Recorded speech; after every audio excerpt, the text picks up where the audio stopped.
Yo, what's up, y'all? It's your boy 3 Stacks in this thing. I gotta be a little quiet. It's kind of late. But I had an idea, like a little epiphany on how I can make my Gym Knight deck more consistent after testing it against Robert's Fluffles. And so I threw in another engine. I'm sure you guys might know what it is, but I want to keep it a surprise so you see it. So let's just hop into the main deck. It's a little update. It's different from how it was before. So starting off with monsters, we have 3 copies of Black Dragon. It's basically the boss monster of the deck. It gives you the most value of your plays. It's always worth the resources committed.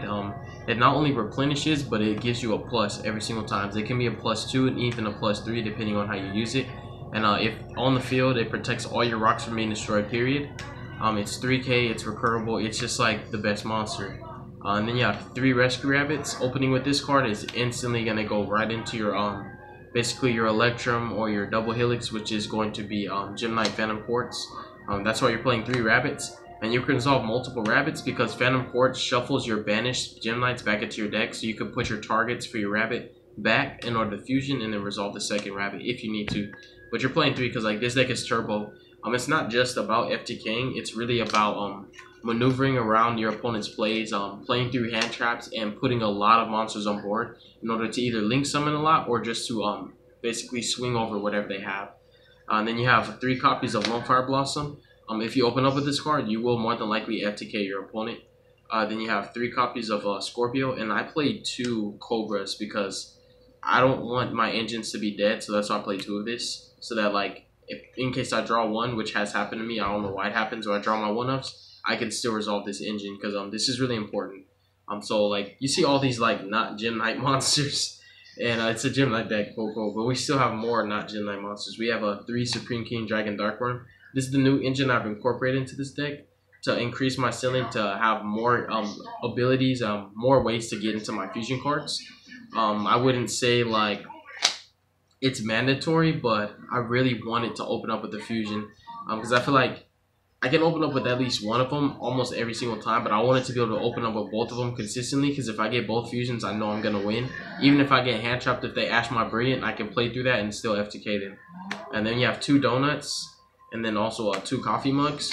This is pretty much going to make sure that you can search your fusion. So the reason why I did 2 and 2 is because I want to open up with at least one of these. If I open up with at least one of these 4, plus either a Shrine or a Darkworm, then I know that I can just search the fusion. Because if I have this, I can search this. If I have this, I can search this. And if you have both, you just play in the scale, use him, pop these, and then search your fusion spell.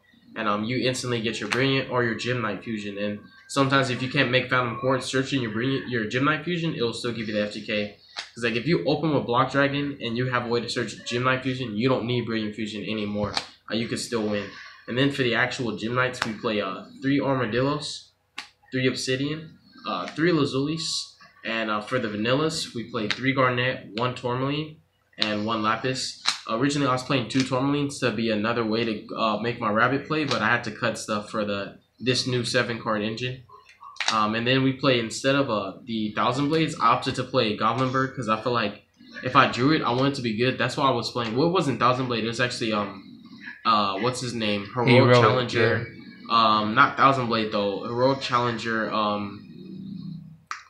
What's his name? Assault Halberd. He was like the Cyber Dragon. But I feel like when I drew him, he didn't really do anything unless I was going second.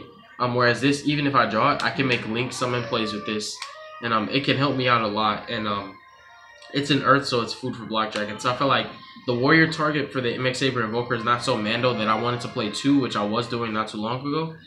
But like it's still worth the slot in your deck. So I was like, all right, we need an Earth Warrior that's just like dynamic. And so I chose the Goblin Bird. And then 1 Crystal Rose.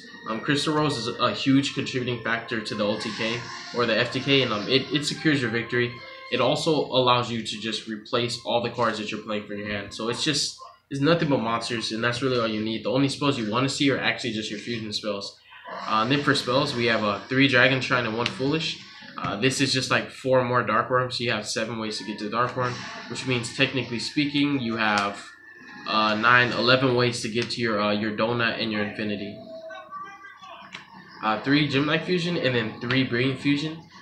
These 2, you can do like so many different things. It's crazy when you're playing an actual Gym Knight deck. Brilliant fusion's better in this deck, and these two right here, like there's a lot of things you could do. You can FTK. There was a combo video that I showed you guys where you could do 3 firewalls, co-linked with 3 firewalls, and in the center of the 3 was a Tri-Gate, a Baguska right next to it, and you still get to keep 2 cards in your hand. So that's like a really absurd board. But in this deck, if you have these two, you have an FTK. And for the extra deck, we have 2 Master Diamond, we have 2 Lapis Lazuli, because these are the correct ratios. 2 and 2 is fine. You don't need 3, you don't need 3 of either, because Phantom Quartz can put anything back, whether it's into the, from Banish Zone to extra deck or Banish Zone to deck, he puts it back, so he's your engine recycler. 2 Zirconia, and 1 Seraphonite. These are the only fusions I play. I was playing these, right? I was playing Topaz because I played Tourmaline. I was playing Lady Brilliant, Prismara, even like a Link, but it's like I had to make space. So you're just playing the 7 fusions. Then I've actually linked some in a little bit more than the average Gem Knight player. We're doing 2 Phantom Quartz, Firewall, Tri-Gate. It's just one of my own little handcrafted FTK combos where I like to make my Firewall with this to add the Obsidian back, which contributes to making 2 more fusions, which just makes it an overkill.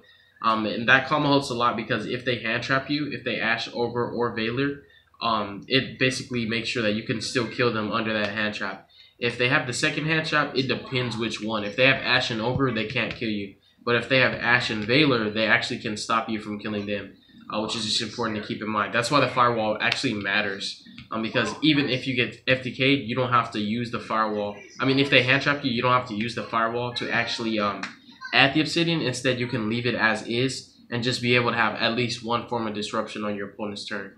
And then you have Mrs. Radiant and Binary Sorceress, and the only XYZs are Chlamydia and MX Saber Evoker. If I had space, there would be a Baguska because there are times it comes up where I draw my my Goblin Bird and I'm like, dang, I can't FTK. But what I can do is I can make Phantom Quartz and then do a little bit of burn damage and then slap a Baguska right under that somewhere on the columns of my Link monsters. But yeah, and that's the reason why I feel like the Goblin Bird was better, because it allows me to make ring 4 plays. So that's pretty much the deck profile for now, you guys. Let me know in the comment section below what you think and what your honest opinion and feedback is. Can't really have the high enthusiasm I normally have because I'm in my homeboy's house right now and everybody's pretty much asleep except for me and Chris. But yeah, God bless you guys. Make good choices. Don't hurt your brain cells, and definitely stay tuned for future content. Peace.